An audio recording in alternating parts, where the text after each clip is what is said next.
So this is what that we have to study, students. इसमें कौन सा topic आप लोगों के समझ नहीं आया, पहले आप वो बता दें, हम लोग उसको करेंगे और उसके बाद then we'll move. Is there anything that you couldn't understand in last class, or everything was quite clear? सब समझ में आ गया था? चलो बहुत बढ़िया बात है, आ गया। सो लास्ट टाइम पे हम लोगों ने पढ़ा था एग्रीकल्चर के बारे में। इस बार हमें पढ़ना है, हमने ज्योग्राफी पढ़ ली थी और इस ज्योग्राफी में देखा था कि this was the fertile crescent, means the whole area of Mesopotamia came into the category of fertile crescent.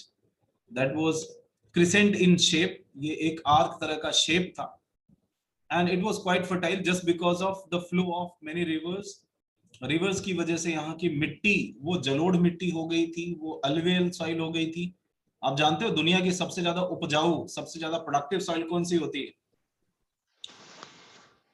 Alluvial soil, अलवेल। तो आप जानते हो यहाँ पे बड़ी सारी नदियां थी, खास करके ये दो बड़ी नदियां थी, यूफ्रेटिस और टिग्रिस। तो इनके पास की जो जमीन थी वो बहुत फर्टाइल थी, यहाँ पर अलवेल सॉइल था जो हर बार बदलता रहता है। तो यहीं पे सबसे पहले एग्रीकल्चर की शुरुआत होती है। Let's see now. So today's topic is agriculture. We'll understand by what time agriculture started and where. So people first began to settle and form the flat swampy land in southern Mesopotamia before 500 BCE. और 3300 BCE के आसपास good soil was the advantage that attracted settlers also. People started coming over there and settling. ज्यादातर लोग वहीं पर आकर के बसते हैं जहां पर सॉइल बहुत फर्टाइल होती है। तो यहाँ की सॉइल काफी फर्टाइल थी, इसी वजह से सबसे पहले बस्तियां मेसोपोटामियन शहरों में बसनी शुरू हुई और यहीं पर लोग रहने लगे। अब बात आती है कि खेती कैसे करते थे, शुरुआती दौर में खेती कैसे होती थी। तो आप खेती का तरीका समझो। इनके यहाँ क्या होता था, बारिश होती थी ना, या बाढ़ आई, जमीन मिट्टी गीली हुई, तो उसमें स्कैटरिंग करते थे। वो कुछ एक अनाज जैसे इन कॉर्न हो गया, जो बहुत पुराना जंगली गेहूं हुआ करता था या जौ, उन्हें ऐसे छींट देते थे, ब्रॉडकास्टिंग करते थे और उसके ऊपर सुअर दौड़ाते थे, पिग्स। तो आप सोचो सुअर से खेती होती थी, बैलों से नहीं होती थी पहले। Earliest agriculture was done by pigs. अब आप सोचो कि सुअर ही क्यों दौड़ाते थे? क्योंकि सुअर ही एक ऐसा जानवर होता है जो कीचड़ में दौड़ सकता है अच्छे से, उसको पसंद भी आता है, मजा आता है। आप लोग मत दौड़ने लगना, गलत फहमियां होंगी फिर लोगों को, ठीक है?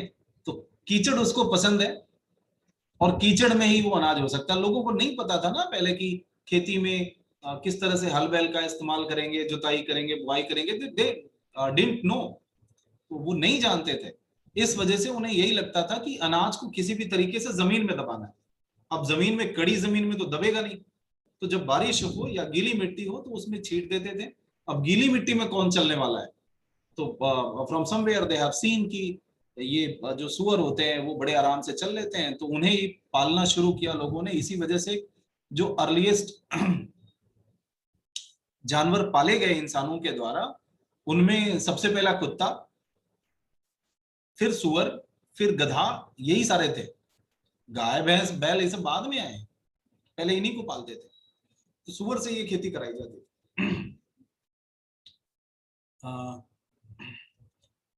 यहाँ की लैंड अच्छी थी, फर्टाइल थी, सारे फायदे थे, लेकिन सभी फायदों के साथ साथ 3 बड़े नुकसान भी थे। आप जानते हो यहाँ के 3 नुकसान क्या थे?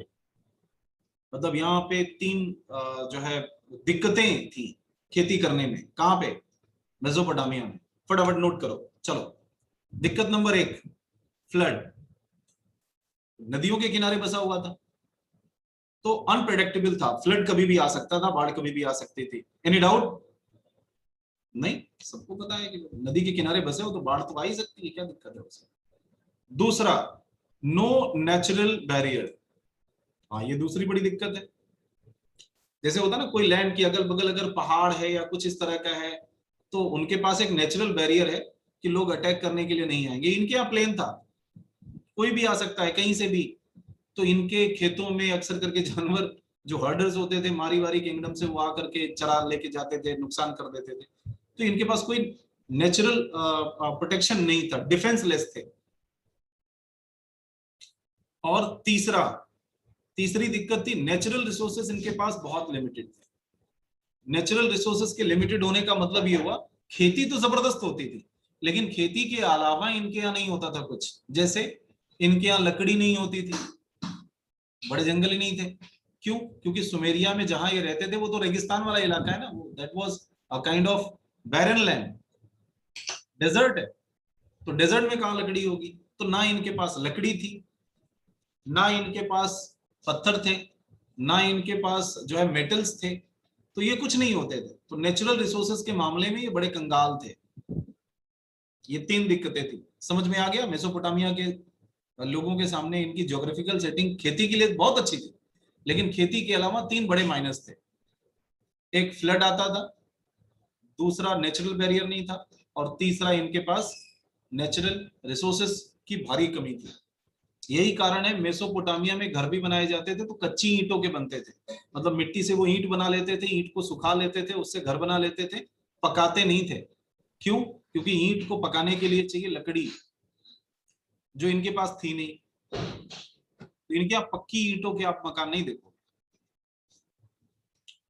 अब बात आती है कि हमेशा हमने पढ़ा है ना एक कहावत कि necessity is the mother of invention. जब आपको किसी चीज की जरूरत होगी तो आप इन्वेंशन करते हो। अब बात आती है कि इनके पास ये 3 दिक्कतें थी, इनका सोल्यूशन इन्होंने क्या निकाला? Let's see. तो पहली दिक्कत इनकी थी फ्लड वाली। इसके लिए इन्होंने क्या किया? इसके लिए इन्होंने बहुत सारे इरिगेशन डिचेस बनाए। मतलब नदियों के किनारे गड्ढे बनाए। इन गड्ढों से होता क्या था? नदियों में बाढ़ आई, गड्ढों में पानी आ गया, काम खत्म हुआ, नदियां सिकुड़ गई। लेकिन गड्ढों में चूंकि पानी आ चुका है, तो अब उस पानी से वो सिंचाई कर लेंगे। तो इस तरीके से एक तरीके का उन्होंने वाटर रिजर्वायर क्रिएट करना शुरू किया, जो बाढ़ और बारिश के पानी को इकट्ठा करता था और खेती में इस्तेमाल करता था।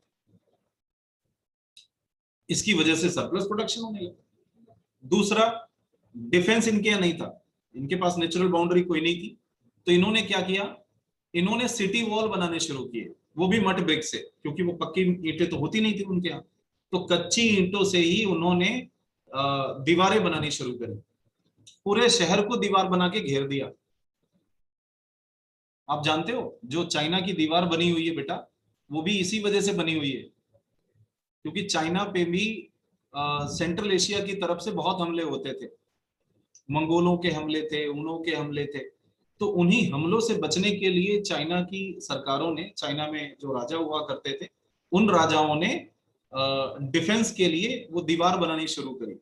तो उस चाइना में होता ये था ना एक्चुअली, कि उनके साथ ये कंडीशन थी कि एक जगह पे पहाड़ है, फिर कुछ दूर तक नहीं है, फिर पहाड़ है, फिर नहीं है, फिर पहाड़ है, फिर नहीं है। तो ये जो जहां जहां पहाड़ नहीं होते थे, उधर से उनके यहाँ अटैक होते थे। तो उन्होंने क्या किया? पहाड़ों को जोड़ने के लिए जितनी ऊंचाई ऊंचाई वाले पहाड़ हुआ करते थे, उनके बीच में उतनी ही ऊंची दीवार बना ली। तो ये दीवारें कई सारे माउंटेन रेंजेस को जोड़ती हैं और एक पूरा डिफेंस तैयार करती हैं चाइना में। और ये दीवार एक टाइम पे नहीं बनी थी, इसकी सबसे पहले शुरुआत 285 बीसी के आसपास शुरू हुई थी। और उस दौर में वहां के राजा हुआ करते थे, चिन डायनेस्टी के राजा हुआ करते थे। और उस समय हिंदुस्तान में अशोक का शासन था। तो जब हिंदुस्तान में जो सम्राट अशोक शासन करता था, उसी दौरान चिन डायनेस्टी के लोग चाइना में शासन करते थे। और चाइना की दीवार बननी तभी शुरू हुई थी, और आगे बनती रही। चाइना की दीवार की एक खास विशेषता है कि वो ऐसे एक दीवार बनाते थे, बीच में ईंट कंकड़ पत्थर ये सब भर देते थे, तो बहुत चौड़ी और बहुत ऊंची और मजबूत हो जाती थी। तो इस तरह से वो दीवार बनाई गई। खैर, तो यहां पर हम बात कर रहे हैं, इन्होंने भी दीवारें बनाई, लेकिन इनकी कच्ची ईंटों की दीवारें थी, बहुत टिकाऊ नहीं थी, but still that was a good system for defence. तीसरा काम इन्होंने क्या किया? इन्होंने तीन दिक्कतें थी ना इनके पास। पहली वाली तो हमने बता दिया कि पानी की समस्या थी, तो वो तो इस तरह से दूर हो गई। दूसरा था कि डिफेंस नहीं था, तो दीवार बना के डिफेंस कर लिया। अब तीसरी समस्या थी नेचुरल रिसोर्सेज की, इनके पास नहीं थे। So that they started trade. Trade कैसे करते थे? इनके पास क्या चीजें ज्यादा होती थी? इनके पास ग्रेन होता था, इनके पास क्लॉथ होता था, इनके पास क्राफ्टेड टूल्स होते थे, और इन सारी चीजों को वो बेचते थे। इनको बेच करके खरीदते क्या थे? ये खरीदते थे रॉ मटेरियल, जैसे कि स्टोन, वुड या मेटल। इनके पास यही चीजें नहीं होती थी, तो स्टोन, वुड और मेटल खरीदते थे, और बदले में ग्रेन, क्लॉथ, टूल्स ये सब बेचते थे। समझ आ गया सबको? कोई डाउट? यस सर, हो गया। कोई डाउट नहीं, ओके गुड। अब बात आती है कि ये जो चीजें हैं, जैसे कि क्लॉथ हुआ या फिर जो टूल्स हैं, क्राफ्टेड टूल्स हैं, ये बनाने के लिए बड़ा स्पेशलाइज्ड लोग चाहिए। सबसे नहीं हो सकता ना। जैसे कि अब किसी को कोई चीज बनवानी है, कपड़े सिलवाने हैं, तो कोई स्पेशलाइज्ड आदमी होगा जो कपड़े सिलता होगा, वही तो सिल पाएगा। सबसे हो जाएगा क्या? तो तुम सिल के दिखाओ फिर। नहीं होगा। सबसे सब टूल नहीं बनेंगे। तो जब स्पेशलाइजेशन शुरू होता है, स्पेशलाइजेशन मतलब किसी स्पेशल चीज को बनाने की जरूरत पड़ती है, तो ऐसे केस में डिवीजन ऑफ लेबर आता है। आप जानते हो डिवीजन ऑफ लेबर क्या है? काम को बांटना। बिना काम को बांटे स्पेशलाइज नहीं हो सकता, है कि नहीं? सर काम के आधार पर लोगों को बांटना।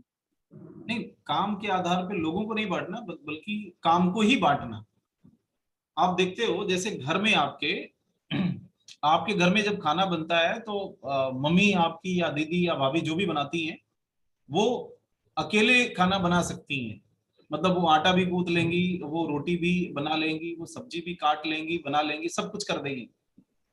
लेकिन जब आप होटल में जाते हो, तो होटल में देख रहे होंगे कि एक बंदा लगा है, तो वो खाली रोटी का काम कर रहा है, वो दूसरा नहीं कर रहा है। एक आदमी आटा ही गूंथ रहा है, एक आदमी वो जो है वो दाल में तड़का ही लगा रहा है, दूसरा है जो सब्जी बना रहा है, और कोई अलग ही आदमी होगा जो सर्व कर रहा होगा। एक ही आदमी सारा नहीं करता। इसी वजह से होटल का खाना अच्छा आता है,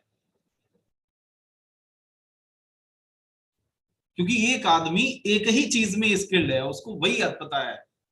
वो दिन रात सब्जी ही बना रहा है, तो वो सब्जी बनाने में इतना स्किल्ड हो जाता है कि वो हाथ से भी नमक उठा के डाल दे, तो कभी 19-20 नहीं होगा, कभी गलत नहीं होगा, कभी खराब नहीं होगा, टेस्ट बढ़िया आएगा।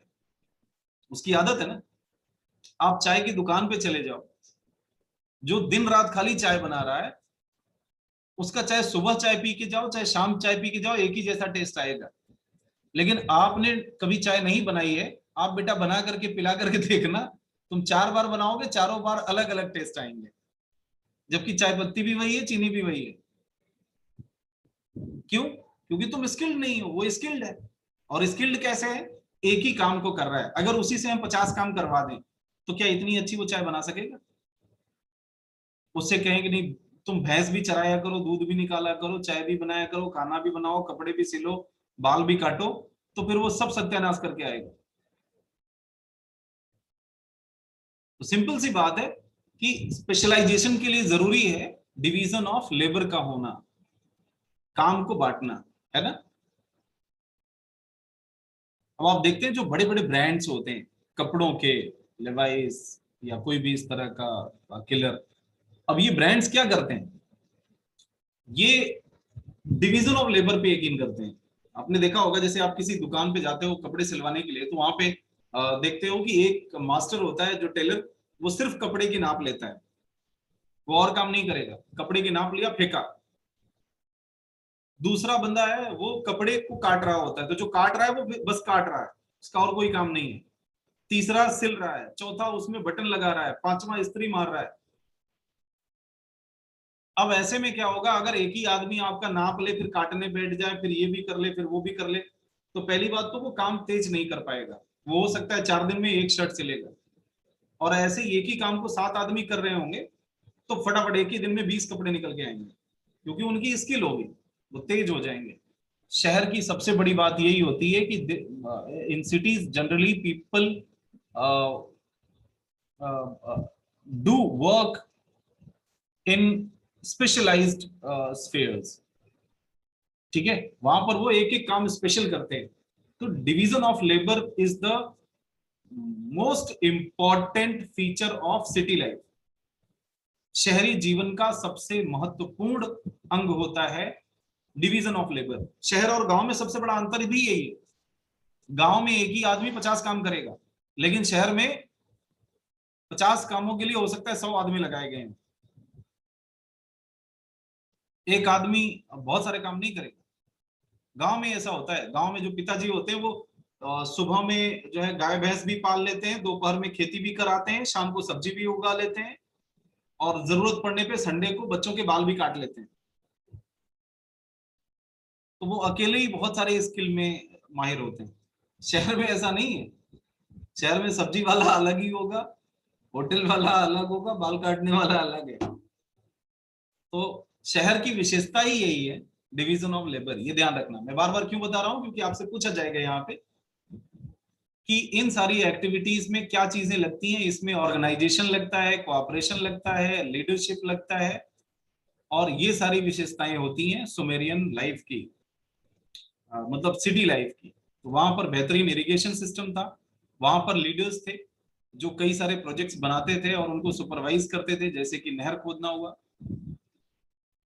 लॉ बनाते थे ताकि लोग बदमाशी ना कर सके। वहां पे झगड़े भी होते थे। किस बात को लेके झगड़े होते थे? झगड़ों की दो जड़ थी। कौन कौन सी? Land and water.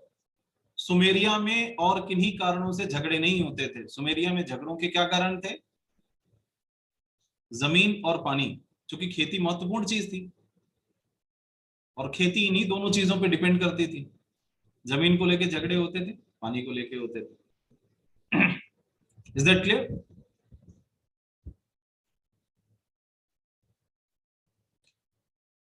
आगे बढ़ जाते हैं, सुमेरियन सिटीज की विशेषताएं पढ़ते हैं। शहरों की विशेषताएं फटाफट आप बताओ, शहरों की क्या विशेषताएं होती हैं और सुमेरियन शहरों की क्या थी खास करके। Let's see. Sumeria was the earliest city of the world. दुनिया में इससे पहले किसी भी सिटी के बारे में हम कुछ नहीं जानते, ये पहला शहर था जिसके बारे में हम जानते हैं। विशेषता क्या थी? पहली, एक तो ये एडवांस सिटी थी, अपने जमाने की काफी एडवांस थी। दूसरे, यहाँ पे स्पेशलाइज्ड वर्कर थे। स्पेशलाइज्ड वर्कर मैं पिछले 5 मिनट से यही बता रहा हूं आपको। स्पेशलाइज्ड वर्कर मतलब एक काम के लिए एक वर्कर। जो वर्कर होते थे वो जनरल नहीं होते थे, पर्टिकुलर काम के लिए होते थे। तीसरे, कॉम्प्लेक्स इंस्टीट्यूशंस थे, मतलब हर काम के लिए अलग अलग इंस्टीट्यूशंस हुआ करते थे। पढ़ाई के लिए अलग है, हिसाब के लिए अलग है, व्यापार के लिए अलग है। शहरों में होता है ना, हर काम के लिए अलग अलग बहुत सारे इंस्टीट्यूशन। चौथी विशेषता थी रिकॉर्ड कीपिंग। यहाँ के लोग पढ़े लिखे थे, ज्यादातर तो नहीं लेकिन कुछ तो जरूर पढ़े लिखे थे, और रिकॉर्ड जरूर रखते थे, क्योंकि व्यापार करते थे और व्यापार में रिकॉर्ड रखना अनिवार्य है। व्यापार हमेशा नकदी नहीं होता, अक्सर करके उधार होता है, और उधार आप याद तो कर नहीं सकते, तो लिखना बहुत जरूरी है। और फिर यहाँ पे टेक्नोलॉजी काफी इंप्रूव थी। तो आप ये कह सकते हो ये 5 विशेषताएं सुमेरियन सिटीज की रही है। ठीक है। थोड़ा और बेहतर तरीके से समझना चाहें तो हम कह सकते हैं कि around 3000 BCE Sumerian has built a number of cities each surrounded by fields of barley and wheat. बहुत सारे शहर थे और शहर के चारों तरफ व्हीट और बार्ली के फील्ड थे। ठीक है। हर एक शहर का कल्चर जो है वो नॉर्मली एक जैसा ही होता था, लेकिन उन सबके गवर्नमेंट अलग अलग थे। सबके अपने, हर शहर की अपने अलग गवर्नमेंट होती थी, हर शहर का अपना ओन रूलर होता था। ये शहरों की विशेषताएं मैं पढ़ रहा हूँ। आपसे पूछा जाए सुमेरियन सिटीज की विशेषताएं बताओ, तो पहले तो आप बताओगे ये सिटीज एडवांस थे, स्पेशलाइज वर्कर थे, कॉम्प्लेक्स इंस्टीट्यूशंस थे, रिकॉर्ड कीपिंग रखते थे, और ये टेक्नोलॉजी इनकी इंप्रूव थी। सबका सिमिलर कल्चर होता था, अक्सर करके बार्ली और व्हीट के फील्ड होते थे, सबकी अपनी गवर्नमेंट होती थी, अलग अलग रूलर्स होते थे। ठीक है। और ये एक तरीके से सिटी स्टेट होते थे। सिटी स्टेट समझते हो, जहां पे मोनार्किकल सिस्टम नहीं होती थी, बल्कि शहर के ही कुछ लोग मिल करके एक कम्युनल लिविंग बना लेते थे, कम्युनिटी बना लेते थे। जैसे आज भी होता है ना, जो पंचायती राज होता है कि गांव में कुछ लोगों ने एक व्यक्ति को चुन लिया है तो वही अब अपना चला रहा है सिस्टम। तो इस तरह से सिटी स्टेट होते थे, मोनार्की कोई नहीं होती थी। शहर के ही तमाम धनाढ्य और व्यापारी वर्ग के लोग इकट्ठे होकर के, और वो पूरे शहर का गवर्नेंस देखते थे, वो अपना कानून बना लेते थे, अपने रूल और रेगुलेशन रखते थे। ठीक है, ये अपने आप में एक इंडिपेंडेंट कंट्री के रूप में काम करते थे। कई सारे ऐसे सिटी स्टेट्स हैं जो वहां पर मेसोपोटामिया में पाए गए, जैसे उरुक, किश, लगास, उम्मा, उर, ये सारे के सारे सिटी स्टेट्स हैं। इसमें जो उर है, यू आर, ये बहुत इंपॉर्टेंट है। अच्छा देखो, वहां पे उर होता था, हमारे यहाँ गांव में पुर होता था। आज भी जितने यहाँ पे गांव हैं, वहां के नामों में आप देखोगे पुर लगा होगा। लाइक योर स्कूल्स रेजिडेंस है ना, आपके स्कूल जहां पर है उसका लोकेशन, होलापुर, शिवपुर, छतरीपुर। तो यहाँ पर जितने गांव है वो सब पुर है। मेसोपोटामिया में सबसे पहला शहर उर, यू आर। और ये एक तरह का टेम्पल टाउन था, मतलब एक रिलीजियस सेंटर था। अच्छा, अपने देश में भी बहुत सारे ऐसे सेंटर हैं ना जो रिलीजियस हैं, कि नहीं है? सर अपना काशी। हाँ, अपना काशी ही है, उज्जैन है, हरिद्वार है, ऐसे। तो ये वो शहर हैं जहाँ बड़ी इंडस्ट्रीज नहीं है, बल्कि ये इसलिए फेमस है क्योंकि यहाँ रिलीजियस सेंटर है, यहाँ टेम्पल है। तो उर भी एक ऐसा ही जगह था जहां पर बीच में, पूरे शहर के बीच में एक बड़ा सा टेम्पल था। जानते हो मेसोपोटामिया के टेम्पल्स को क्या कहते हैं? चलो याद कर लो फटाफट। जिगुरात, गुजरात नहीं लिख देना। क्या कहते हैं? जिगुरात। देखा है कभी ये क्या होता है? नहीं देखा? चलो मैं ट्राई करता हूँ तुम लोगों को जिगुरात दिखा, अगर if it is possible anyway. बिल्कुल पॉसिबल है, मैं फटाफट एक साइट पे आपको जिगुरात दिखा दूँ। मेरी स्क्रीन दिख रही है सबको? Yes sir.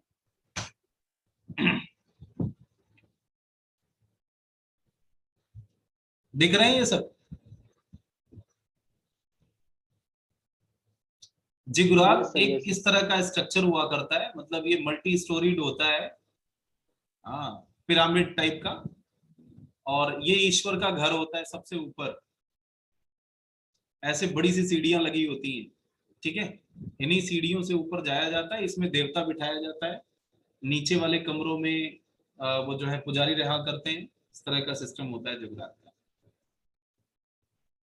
तो ये इंपॉर्टेंट है, ध्यान रखना। तो यहाँ पर एक जिगुरात था, जिगुरात के चारों तरफ वो पूरा टाउन बसा हुआ था, इसको टेम्पल टाउन कहते हैं। यहाँ पे जो प्रीस्ट होते थे वही रूलर्स थे, प्रीस्ट ही रूल किया करते थे, यानी प्रीस्ट किंग सिस्टम था। ठीक है, प्रीस्ट को क्या कहते हैं? जिस तरह से आपने पढ़ा ना, ये जो है यहाँ पे, पुजारी। हाँ, प्रीस्ट को तो आपके यहाँ पुजारी कहते हैं, वहां क्या कहते थे?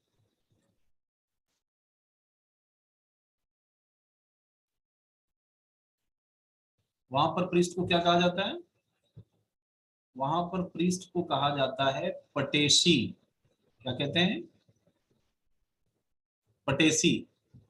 और राजा को क्या कहते हैं? राजा को कहते हैं लूगल। ठीक है, तो ये दो शब्द आप बेटा याद कर लो, एक तो लूगल और दूसरा पटेशी। पटेशी कौन हुए? पटेशी हैं पुजारी, प्रीस्ट, और लूगल हैं राजा। अब अगर आपको कहना हो प्रीस्ट किंग, तो आप क्या कहोगे? लूगल पटेसी या पटेसी लूगल। ये खुद अपने आप में, जो राजा होता था वही पुजारी होता था, जो पुजारी होता था वही राजा होता था, यानी प्रीस्ट किंग होते थे, और वही शासन करते थे मेसोपोटामिया में। कहाँ रहते थे? जिगुरात में। और जिगुरात क्या होता था? मंदिर होता था, उसमें जो है वो देवता की मूर्ति लगाई जाती थी। अच्छा, इनके देवताओं की कुछ एक विशेषताएं बेटा आपको बता, बहुत मजेदार चीज है।